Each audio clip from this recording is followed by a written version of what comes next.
I'm Brian Van, SportbikeTrackHere.com, and today we're going to do the ride review on the all-new Bellstar MIPS helmet.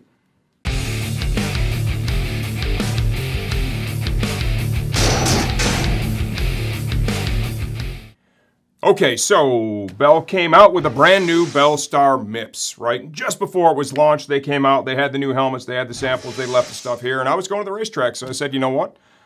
Well, it's in my size. I'm going to take this bad boy to the racetrack. I'm going to rip it and see what I think about it in arguably the toughest environment.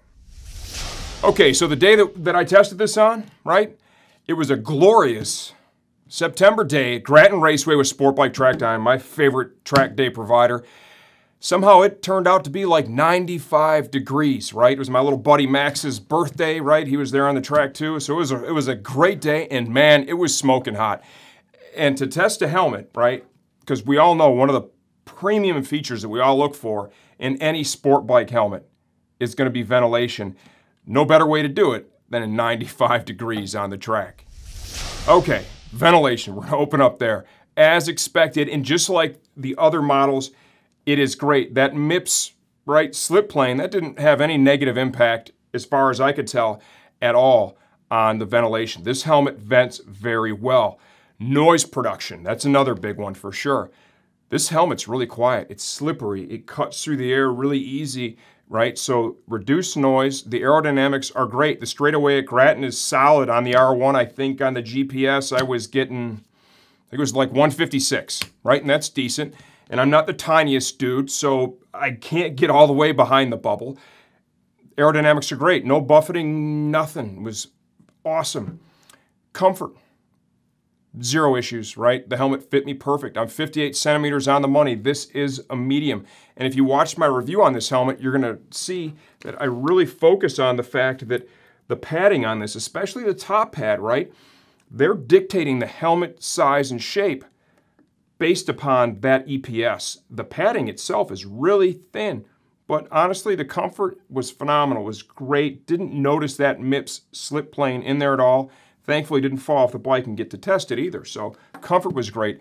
Another big thing is going to be, right, the size of the eye port, right? What does that look like when you're in a tuck? And Grattan's a great place to test some stuff like that.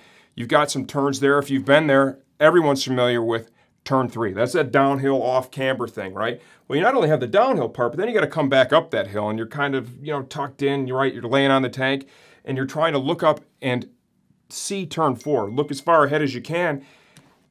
The eye port on this is phenomenal, right? It's great, wide open. I actually back-to-back, because they build this as being, right, a little more downward canted as compared to the ProStar Raystar. So I went back-to-back sessions, and I put on my ProStar and went out. Honestly, I couldn't tell the difference. It was really that slight for me. Couldn't tell the difference. Something I want to point out, too, that not everyone catches with this helmet. Additional ventilation is available, right? And it's right in this area here. Let's see if I can open the shield and get a little more light in there. Can you see that, Steve? Right in the chin bar. There's these two cutouts right there under my thumb. There's a plug that is in there from the factory, and this thing's kind of hidden, right? They don't make it super obvious. You pop this out, and you're going to have two vents that are going to allow air to just flow in right in the mouth area, right? You can turn it on, turn it off. By using that plug, it's kind of blows it at a little bit of a downward angle. And on a real hot day like that, that is worth pulling out and experimenting with, because it does absolutely increase the airflow inside the helmet. Vent action, everything was super smooth, right? Nothing, no problems with it. Nothing broke or got loose or turned weird after use at all. And something that I noticed with this is compared to the previous version of the Star, and I have that one too, of course. Man, I really feel like the fit and finish of this, it's like a higher level of dialed in as compared to the previous version. That's still a great helmet, love it for sure, no doubt about it. This one's, it's only better. They've refined it. Different areas inside the helmet have been refined. That stuff's picked up, and the added benefit of having that MIPS slip plane in there, the anti-rotational device, I dig it. I think at this $500, $400-ish price point, this thing's going to be really, really hard to beat. It's a solid contender for sure. This is the all-new Bellstar MIPS ride review. I'm Brian Van, SportbikeTrackHere.com.